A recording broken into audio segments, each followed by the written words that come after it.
നമസ്കാരം. ഇന്ന് നമ്മൾ കേരളത്തിൻ്റെ തനതായ ഒരു ആരോഗ്യ പാരമ്പര്യത്തെക്കുറിച്ചാണ്, അതായത് കർക്കടക ചികിത്സയെക്കുറിച്ച് കൂടുതൽ മനസ്സിലാക്കാൻ പോകുന്നത്. എന്താണ് ഈ ചികിത്സ? എന്താണ് ഈ കർക്കടക മാസത്തിൽ തന്നെ ഇത്ര പ്രധാനം? ശരിയാണ്. ഇവിടെ പ്രകൃതിയും നമ്മുടെ ശരീരവും തമ്മിലൊരു ബന്ധമുണ്ട്. അത് മനസ്സിലാക്കണം. സൂര്യന്റെ അയനം മാറുന്ന സമയമാണ് കർക്കടകം. അതായത് ഉത്തരായനത്തിൽ നിന്ന് ദക്ഷിണായനത്തിലേക്ക് ഒരു മാറ്റം. അതെ, ഈ മാറ്റം നമ്മുടെ ശരീരത്തെയും ബാധിക്കും. പ്രത്യേകിച്ച് നല്ല വേനൽ കഴിഞ്ഞ് മഴ തുടങ്ങുന്ന സമയം. അപ്പോ ശരീരബലം കുറയുമോ? തീർച്ചയായും.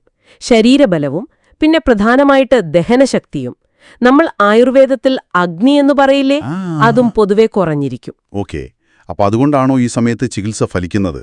ശരീരം അത് സ്വീകരിക്കാൻ ഒരു തയ്യാറെടുപ്പിലാണോ? അതെ, അതുതന്നെ. വളരെ ശരിയാണ്. അഗ്നി കുറഞ്ഞിരിക്കുന്നതുകൊണ്ട് ശരീരം എന്താ പറയുക, ചികിത്സകളെ സ്വീകരിക്കാൻ കൂടുതൽ സന്നദ്ധമായിരിക്കും. പിന്നെ ഈ തുടർച്ചയായ മഴയുടെ ആദ്യഘട്ടം ഒന്ന് കഴിഞ്ഞ് ഒരു 5-6 ആഴ്ച കഴിയുമ്പോഴേക്കും ശരീരം വീണ്ടും ഊർജം സംഭരിച്ചു തുടങ്ങും. അപ്പോ ആ സമയമാണ് ഏറ്റവും നല്ലത്. ശരി. അപ്പോൾ ഈ ചികിത്സയുടെ ലക്ഷ്യങ്ങൾ എന്തൊക്കെയാണ്? ലേഖനത്തിൽ പറയുന്നത് പ്രതിരോധശേഷി കൂട്ടണം, ദഹനശക്തി വീണ്ടെടുക്കണം, അങ്ങനെയൊക്കെയാണല്ലോ. അതെ, പ്രധാനമായും അതാണ്. 1, ആ കുറഞ്ഞുപോയ ദഹനശക്തിയെ കൂട്ടിയെടുക്കുക. 2, ശരീരത്തിൽ അനാവശ്യമായി അടിഞ്ഞുകൂടിയ മാലിന്യങ്ങൾ, അതായത് ദോഷങ്ങൾ. വാതപിത്തകഫം. അതെ, വാത-പിത്ത കഫദോഷങ്ങളുടെ ഒരു അസന്തുലിതാവസ്ഥയുണ്ടെങ്കിൽ അതിനെ ബാലൻസ് ചെയ്ത് പുറന്തള്ളുക. പിന്നെ 3-മതായി പ്രതിരോധശേഷി കൂട്ടുക. അടുത്തൊരു വർഷത്തേക്ക് വേണ്ട ഒരു ഊർജം സംഭരിക്കുക, അല്ലേ? കൃത്യമായി പറഞ്ഞാൽ അതെ. ശരീരത്തിനും മനസ്സിനും ഒരു ഫ്രഷ്നസ് കൊടുക്കുക. ലേഖനത്തിൽ പറഞ്ഞ പോലെ ഒരു ഫോൺ ഫോർമാറ്റ് ചെയ്ത് റീഫ്രഷ് ആക്കുന്നൊരു പ്രക്രിയ പോലെ. അപ്പോൾ ഈ ദോഷങ്ങളെ പുറന്തള്ളാൻ എന്തൊക്കെയാണ് ചെയ്യുന്നത്? പഞ്ചകർമ്മം എന്നൊക്കെ കേട്ടിട്ടുണ്ട്. അതിലെ പ്രധാനപ്പെട്ട ഒരു ഭാഗമാണ് ശോധനാ ചികിത്സ. അതാണ് പഞ്ചകർമ്മം. വമനം, വിരേചനം, വസ്തി, നസ്യം, രക്തമോക്ഷണം, അങ്ങനെയുള്ള 5 പ്രധാന ക്രിയകളിലൂടെ ശരീരത്തിലെ മാലിന്യങ്ങളെ പുറത്തു കളയുന്നു.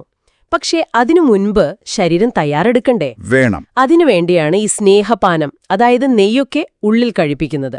പിന്നെ സ്വേദനം, ശരീരം വിയർപ്പിക്കുന്ന ചികിത്സകൾ. ഇതൊക്കെ ചെയ്ത ശേഷമാണ് ശോധന. ഓക്കെ. അപ്പൊ പഞ്ചകർമ്മം കഴിഞ്ഞാലോ? അത് കഴിഞ്ഞാൽ പിന്നെ ശമന ചികിത്സകളാണ്. ആ ദോഷങ്ങളെ ഒന്ന് ശമിപ്പിക്കാനും ദഹനശക്തി കൂട്ടാനുമൊക്കെയായിട്ട് ഉഴിച്ചിൽ, പിഴിച്ചിൽ, നവരക്കിഴി, പിന്നെ പ്രത്യേകതരം ഔഷധക്കഞ്ഞികൾ, ചില ലേഹ്യങ്ങൾ. ഔഷധക്കഞ്ഞി വളരെ പ്രധാനമാണല്ലോ അല്ലേ കർക്കിടകത്തിൽ? അതെ. ദഹനശക്തി കുറഞ്ഞിരിക്കുന്ന സമയത്ത് എളുപ്പം ദഹിക്കുന്നതും എന്നാൽ പോഷകം നൽകുന്നതുമാണ് ഔഷധക്കഞ്ഞി. ഇതെല്ലാം ഒരു വൈദ്യന്റെ നിർദ്ദേശത്തോടെയാണ് കേട്ടോ ചെയ്യേണ്ടത്. സ്വയം ചികിത്സ അരുത്. തീർച്ചയായും. അപ്പോൾ ഇത് ശാരീരിക മാത്രമല്ല, ഒരു മാനസികമായ ശുദ്ധീകരണം കൂടിയുണ്ടെന്ന് തോന്നുന്നു. ലേഖനത്തിൽ ആത്മീയ കാര്യങ്ങളെക്കുറിച്ചും പറയുന്നുണ്ട്. ശരിയാണ്. കർക്കടകം രാമായണ മാസമായിട്ടൊക്കെ നമ്മൾ ആചരിക്കാറുണ്ടല്ലേ? വ്രതങ്ങൾ, ധ്യാനം, ഈശ്വരചിന്ത, ഇതിനൊക്കെ ഒരു പ്രാധാന്യം കൊടുക്കുന്നതും ഈ ശാരീരിക ശുദ്ധീകരണത്തിനൊപ്പം മാനസികമായ ഒരു ഉണർവ് കൂടി ലക്ഷ്യം വെച്ചാണ്. അപ്പോൾ ശരിക്കും പറഞ്ഞാലേ കർക്കടക ചികിത്സ എന്ന് പറയുന്നത് ഏതെങ്കിലും ഒരു അസുഖത്തിനുള്ള മരുന്നല്ല, അല്ല, മറിച്ച് ഒരു വർഷത്തേക്കുള്ള ഒരു സമഗ്രമായ നവീകരണം, ഒരു റീചാർജ് പോലെ പ്രകൃതിയോട് ചേർന്ന് നിന്നുകൊണ്ട്. അത് തന്നെയാണിതിന്റെ കാതല്. ഇതൊരു ഒറ്റപ്പെട്ട ചികിത്സയല്ല, മറിച്ചൊരു ഹോളിസ്റ്റിക് അപ്രോച്ചാണ്. ശരീരത്തെയും മനസ്സിനെയും ഒരുമിച്ചു പരിഗണിക്കുന്ന, പ്രതിരോധത്തിന് ഊന്നൽ നൽകുന്ന രീതി. കേരളത്തിൽ തുടങ്ങിയ ഈ രീതിക്ക് ഇപ്പോൾ ലോകത്തിന്റെ മറ്റു ഭാഗങ്ങളിലും ശ്രദ്ധ കിട്ടുന്നുണ്ട് എന്നത് വളരെ നല്ല കാര്യമാണ്. തീർച്ചയായും. ലേഖനത്തിലെ ആ വാചകം ഒന്നുകൂടി ഓർക്കാം. 1 മാസം നൽകിയ ശ്രദ്ധ 1 വർഷം ആരോഗ്യത്തിനായി. അതെ. അപ്പോൾ ഈ ചർച്ച കേൾക്കുന്ന നിങ്ങൾക്ക് ഒരു കാര്യം ആലോചിക്കാവുന്നതാണ്. എന്താണത്? അതായത് ഇന്നത്തെ നമ്മുടെ ജീവിതശൈലി ഭയങ്കര തിരക്കാണല്ലേ?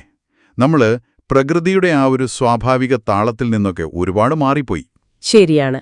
അപ്പോ അങ്ങനെയിരിക്കുമ്പോൾ ശരീരത്തിനും മനസ്സിനും ഒരു വാർഷിക റീസെറ്റ് കൊടുക്കുന്ന ഈ പഴയ രീതിയിലെ ഒരുപക്ഷെ ചെറിയ ചില കാര്യങ്ങൾ, ഭക്ഷണത്തിലെ ചില മാറ്റങ്ങളോ അല്ലെങ്കിൽ ചെറിയൊരു ഡിറ്റോക്സ് പ്ലാനോ, അങ്ങനെ എന്തെങ്കിലും നിങ്ങളുടെ ഒരു വാർഷിക ആരോഗ്യശീലങ്ങളുടെ ഭാഗമാക്കാൻ പറ്റുമോ?